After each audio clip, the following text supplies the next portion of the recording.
Amerika Serikat mampu bertahan dari hampir semua negara, tapi bagaimana jika tiap negara bagian harus mandiri? Ini negara bagian yang paling mampu melawan invasi dan satu yang tidak akan jatuh.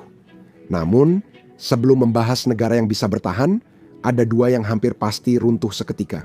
Nomor 12, Delaware.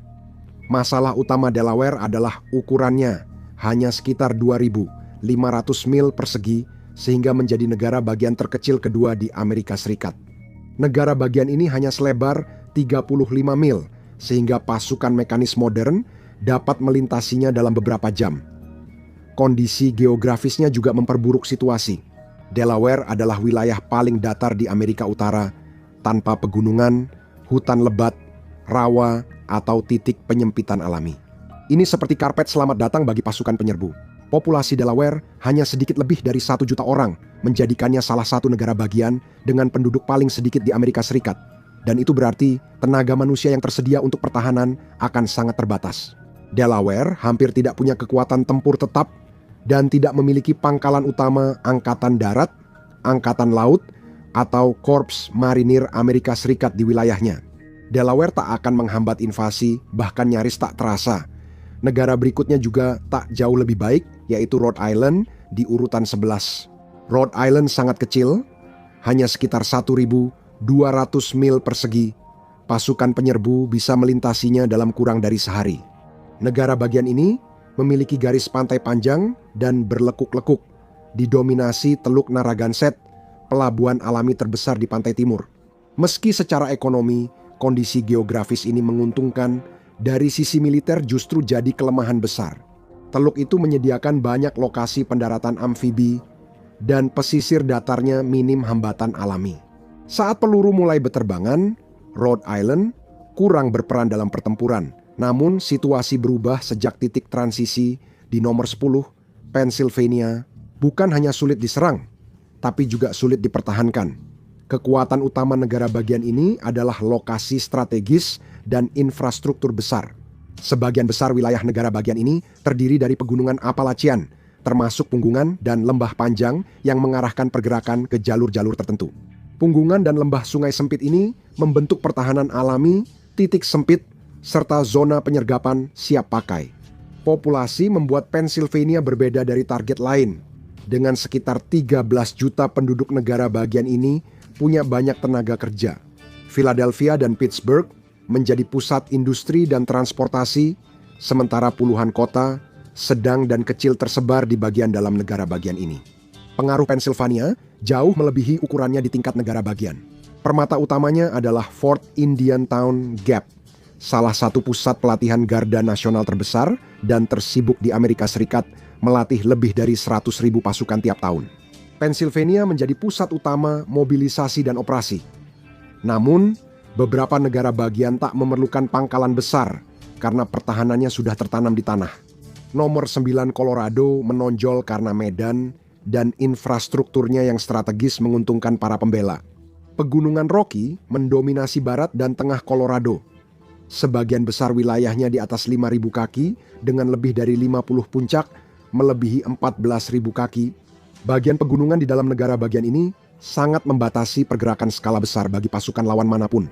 Colorado Springs memiliki beberapa infrastruktur komando, kontrol, dan peringatan dini terpenting di Amerika Serikat. Pangkalan Angkatan Luar Angkasa Peterson mendukung misi penting, sedangkan kompleks Gunung Cheyenne tetap menjadi fasilitas militer terkenal dan sangat terlindungi. Selain itu, ada Fort Carson dan Akademi Angkatan Udara Amerika Serikat, sehingga Colorado memiliki kekuatan darat dan udara siap pakai. Lokasi Colorado yang di pedalaman meningkatkan pertahanan karena jauh dari garis pantai dan titik masuk. Pasukan penyerbu harus bertempur jauh ke pedalaman melewati medan terjal sebelum mencapai hal penting. Dengan Garda Nasional yang kuat dan penduduk terbiasa dataran tinggi, Colorado memberi pembela waktu, ruang, dan keunggulan sulit ditaklukkan penyerang. Dan jika menurutmu medan Colorado itu tangguh, di negara bagian berikutnya, penduduknya adalah garis pertahanan pertama. Nomor 8, New York, berpenduduk sekitar 19,5 juta, sehingga menjadi negara bagian terpadat keempat di Amerika Serikat. Konsentrasi penduduk memengaruhi kekuatan manusia, kapasitas logistik, dan potensi perlawanan, wajar jika kamu pernah bertemu orang New York. Geografi New York mencakup pelabuhan utama, sungai pedalaman, dan medan terjal. Sungai Hudson jadi koridor alami utara-selatan yang strategis dan mudah dipertahankan. Wilayah seperti dataran tinggi Appalachian dan pegunungan Adirondack membatasi pergerakan dan menciptakan zona interior yang mudah dipertahankan. Selain pantai, New York juga punya kekuatan negara bagian besar dan respons cepat. Fort Drum adalah markas bagi elemen divisi Gunung ke-10, salah satu formasi infanteri ringan Angkatan Darat Amerika Serikat yang paling berpengalaman dalam pertempuran dan paling cepat dikerahkan. Divisi ini dilatih untuk cuaca dingin dan medan berat, sesuai kondisi di utara dan pedalaman New York. Namun, tantangan utama bagi penyerbu New York adalah medan perkotaan. New York memiliki sekitar 300 mil persegi kawasan perkotaan padat, meliputi kereta bawah tanah, terowongan, jembatan, gedung tinggi, dan infrastruktur bawah tanah. Lingkungan perkotaan sangat menguntungkan pihak bertahan, dan di kota besar, sebagian kecil penduduk yang melawan bisa membuat pasukan pendudukan kewalahan. Setiap blok jadi hambatan, gedung jadi benteng, dan jalur transportasi jadi titik lemah pendudukan. Jika New York sulit direbut, negara bagian berikutnya, Florida, lebih sulit lagi dengan tambahan buaya. Nomor 7 Florida tampak mudah dipeta, tapi sebenarnya mimpi buruk bagi pasukan pendudukan. Tantangan utamanya adalah luasnya paparan. Florida punya lebih dari 1.300 mil garis pantai, dikelilingi Samudra Atlantik dan Teluk Amerika, sebelumnya Teluk Meksiko. Hal ini menciptakan puluhan lokasi pendaratan potensial yang mustahil untuk dipertahankan semuanya sekaligus, namun sama sulitnya bagi penyerang untuk menguasainya setelah mendarat. Negeri matahari bersinar ini adalah rumah bagi sekitar 22 juta orang, dan beberapa di antaranya adalah pria Florida, dan dia datang dengan persenjataan lengkap. Florida punya populasi senjata api sipil terbesar di Amerika Serikat jutaan, dimiliki pribadi. Meskipun ini tidak menggantikan kekuatan militer yang terorganisir, hal ini secara signifikan menurunkan kemungkinan pendudukan dan penaklukan, terutama di daerah pinggiran kota yang luas. Secara militer, Florida memiliki pangkalan angkatan udara MacDill di Tampa, yang merupakan salah satu instalasi udara paling strategis di Amerika Serikat. Pangkalan ini menjadi markas Komando Pusat Amerika Serikat dan Komando Operasi Khusus Amerika Serikat, serta berbagai unit udara utama, pengisian bahan bakar di udara, dan angkutan udara. MacDill menjadi pusat logistik, komando, dan koordinasi penting, serta target bernilai tinggi yang dijaga ketat. Selain itu, ada medan yang dihindari pasukan penyerbu di Everglades. Mencakup 1,5 juta hektar rawa, lahan basah, dan padang sawgrass ini menjadi mimpi buruk bagi pasukan pendudukan. Jalanan sempit, jarak pandang buruk, lingkungan jadi musuh, serta risiko serangan buaya selalu ada. Sampai titik ini, invasi sudah sulit, namun setelahnya menjadi sangat ceroboh secara strategi. Nomor 6, negara bagian Washington. Garis pantai Washington yang terjal di Samudra Pasifik menjadi penghalang alami, sementara Puget Sound menciptakan lingkungan maritim yang mudah dipertahankan. Pasukan penyerbu yang mendarat di pantai akan langsung menghadapi banyak titik sempit dan bahaya navigasi, sehingga serangan mendadak tidak mungkin dilakukan. Washington secara strategis memiliki pangkalan gabungan Lewis McChord, Joint Base Lewis McChord, salah satu instalasi militer terbesar di Amerika Serikat. Joint Base Lewis McChord menampung puluhan ribu personel angkatan darat dan udara, area latihan luas, angkutan udara, serta unit siap gerak, sehingga menjadi pusat pertahanan regional dan proyeksi kekuatan yang kuat. Di pedalaman, Washington bukanlah wilayah yang mudah. Negara bagian ini didominasi oleh pegunungan Cascade dan Olympic yang membentuk penghalang pertahanan alami. Didukung kehadiran Garda Nasional negara bagian dan akses logistik lewat Joint Base Lewis McChord. Fitur geografis ini menambah masalah bagi pasukan penyerbu, dan disinilah daftar ini tak lagi teori. Nomor 5, Virginia. Pada tahap ini, invasi bukan lagi tentang medan, tapi konsentrasi. Virginia jadi tempat hal itu tampak jelas. Negara bagian ini memiliki medan pertahanan berlapis. Di timur terdapat garis pantai Atlantik yang rumit dengan muara, teluk, sungai, dan semenanjung. Di pedalaman, medannya naik ke pegunungan Blue Ridge dan kaki Appalachian, di mana punggungan, hutan, dan lembah sempit menjadi pertahanan alami. Virginia memiliki jejak militer terbesar di Amerika Serikat, termasuk Pangkalan Angkatan Laut Norfolk, Pangkalan Angkatan Laut terbesar dunia. Fasilitas terdekat seperti Pangkalan Angkatan Udara Langley, Quantico, Fort Belvoir, dan Fort Gregg Adams adalah markas militer. Semoga sukses meraih kemenangan di sini. Virginia kuat di ruang kecil, tapi negara bagian berikutnya menyebar ke wilayah seluas benua. Nomor 4, California menjadi negara bagian paling sulit diserang karena populasinya besar, infrastruktur militer strategis, dan medan kompleks. Negara bagian ini adalah rumah bagi sekitar 40 juta orang, menjadikannya negara bagian terpadat di Amerika Serikat. Hal ini menyediakan banyak calon pembela, baik dari militer terorganisir maupun tenaga sipil yang siap mendukung perlawanan atau pemberontakan. Secara geografis, California punya banyak pertahanan alami. Negara bagian ini memiliki garis pantai panjang di Samudra Pasifik, lebih dari 800 mil dengan pelabuhan utama seperti San Diego, Los Angeles, dan Oakland.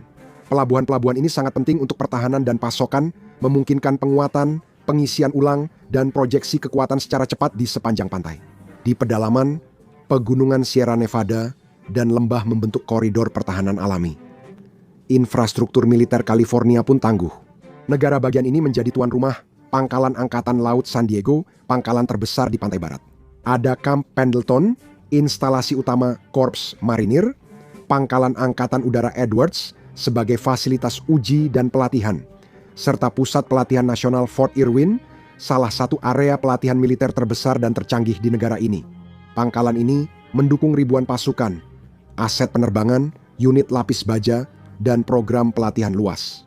Sektor teknologi, energi, dan manufaktur negara bagian ini membantu mempertahankan perlawanan, memperbaiki infrastruktur, serta mengordinasikan pertahanan. Di bawah tekanan lama serta pegunungan, gurun, dan pertahanan pesisir, California sangat sulit direbut dan hampir mustahil dikuasai sepenuhnya. Negara bagian berikutnya mengubah medan perang jadi perang jarak jauh dan ketahanan. Nomor 3, Texas. Segala sesuatu lebih besar di Texas dan itu menjadi masalah bagi pasukan penyerbu manapun. Dengan 268.000 mil persegi ini, negara bagian terbesar kedua di Amerika Serikat dan lebih besar dari Prancis.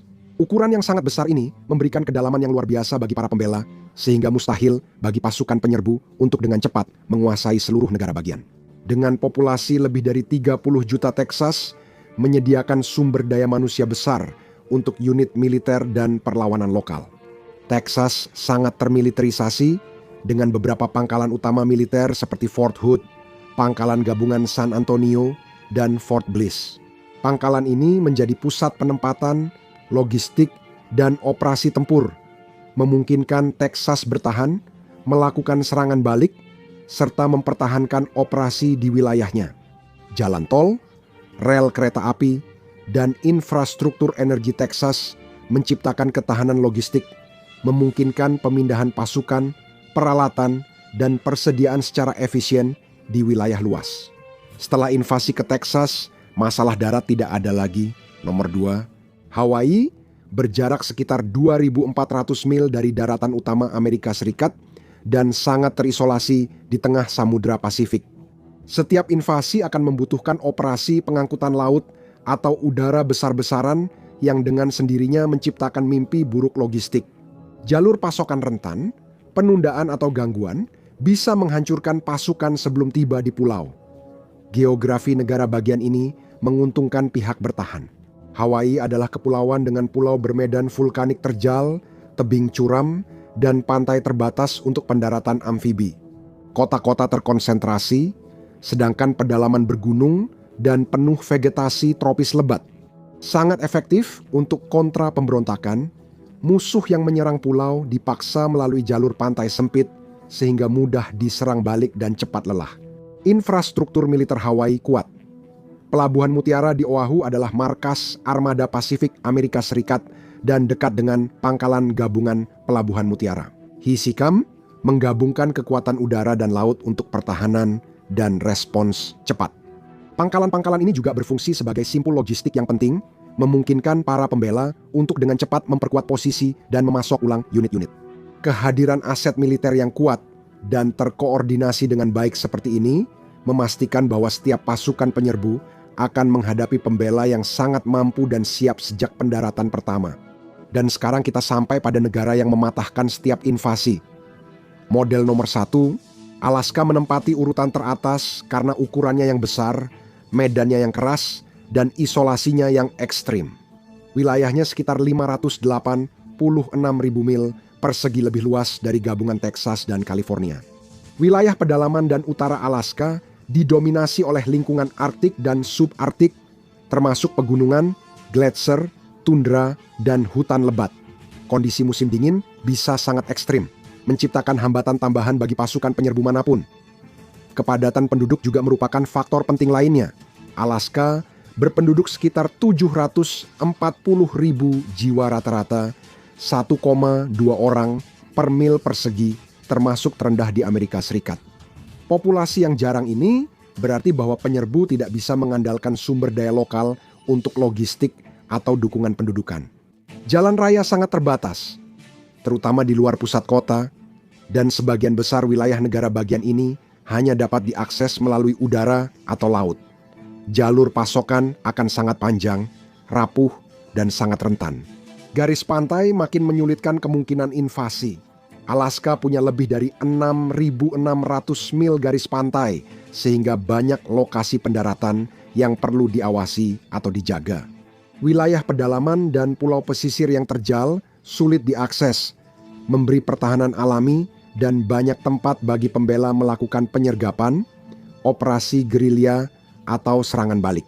Alaska juga memiliki aset militer yang signifikan yang ditujukan untuk pertahanan dan peringatan dini, seperti Pangkalan Gabungan Elmendorf-Richardson dan Pangkalan Angkatan Udara Eielson yang mendukung pertahanan udara, pengerahan cepat, serta unit-unit yang mampu beroperasi di wilayah Arktik. Sementara itu, jaringan instalasi radar peringatan dini memberikan pengawasan luas terhadap jalur masuk dari utara. Fasilitas ini, ditambah personel terlatih yang terbiasa kondisi ekstrem, membuat pasukan penyerang menghadapi pembela siap di medan menguntungkan pasukan lokal. Saksikan bagaimana Amerika Serikat mempertahankan tanah air dari invasi atau negara-negara paling mudah diserang.